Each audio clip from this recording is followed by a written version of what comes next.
สบายดีหมดทุกคนขอต้อนรับเข้าสู่ซ่องมินิแรบบิทมื้อนี้เฮากะ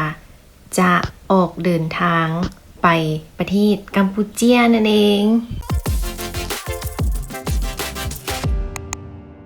อันนี้เป็นการออกเดินทางคนเดียวเลยเป็นทริปแบบออกคนเดียวก็รู้สึกแบบมันก็เป็นประสบการณ์ใหม่ของเฮาเนาะตอนนี้เฮาก็กำลังเกี่ยมเครื่องเดี๋ยวเฮาสิขนเครื่องออกไป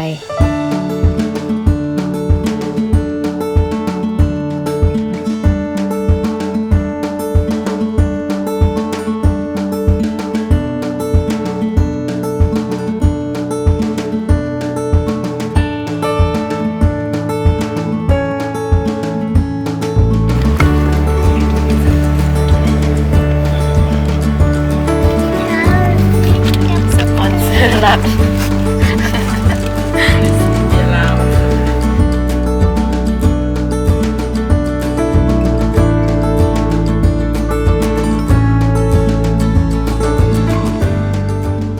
เช็คอินเป็นที่เรียบร้อยตอนนี้กับเวลา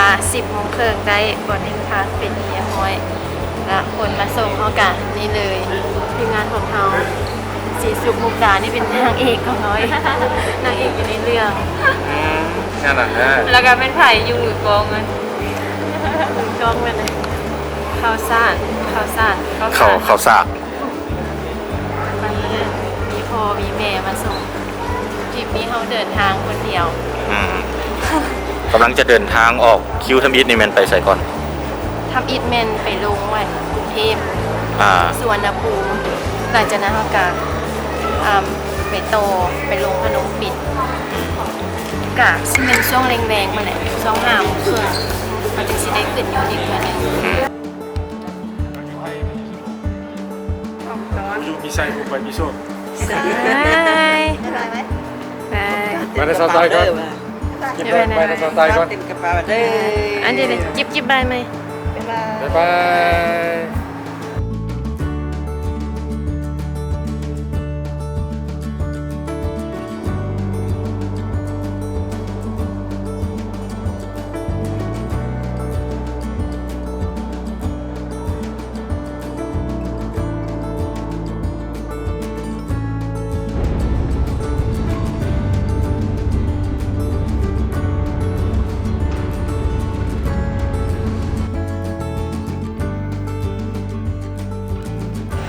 ตอนนี้เรามาฮอด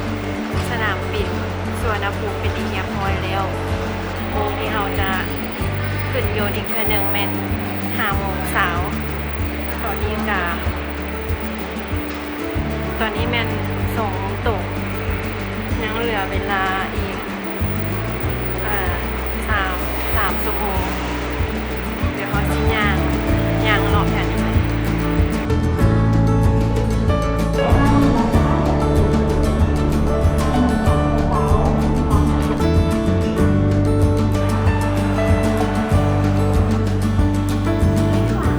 เขาก็ได้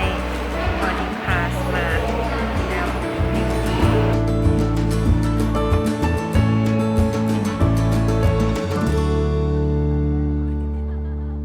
เดี๋ยวเขาไปพบกันอยู่ที่พนมเปญไม่ได้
ท่านผู้โดยสารคะเราได้ท่านมาถึงท่าอากาศยานนานาชาติพนมเปญเรียบร้อยแล้ว เวลาท้องถิ่นในขณะนี้คือ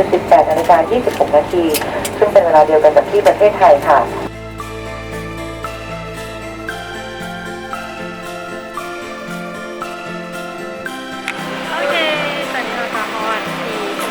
นามบินพนมเปญเป็นที่เรียบร้อยแล้วกับ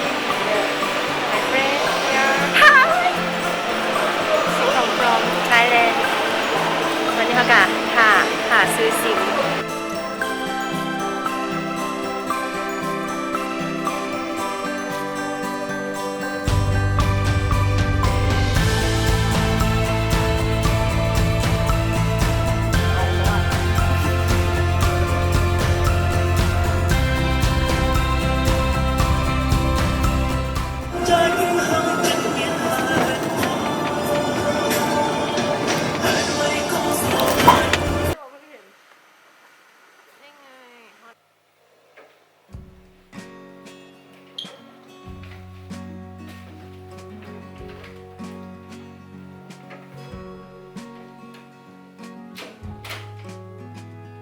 ตอนนี้เขาก็ฮอดโรงแรมเป็นทีเรียบร้อยแล้วเนาะใช้เวลาในการเดินทางออกจากสนามบินกันน่าจะประมาณ30 นาที เพราะว่าตอนแรงวันอาทิตย์นี่มันรู้สึกว่าค่อนข้างรถจะติดหลายโรงแรมที่เขาพักนี่เนาะชื่อว่าโรงแรม Sensory Park จุนเรียบชัวนี่เดี๋ยวนี้จะมีนี่ให้เป็นแบบมันจะมีการ์ดอยู่ในนี้นะคะจะมีรหัสไวไฟและนี่ก็จะเป็นจดหมาย welcome จะอ่านเหมือนกันเปิดว่ามันเขียนอะไรนี่เลย ตอนนี้กาซิคอโตไปอาบน้ำพักผ่อนเนาะเพื่อเกี่ยมมืออื่นตื่นแต่เช้าเดี๋ยวเป็นจังไหนค่อยว่ากันไหมบ๊ายบายมื้อนี้นะ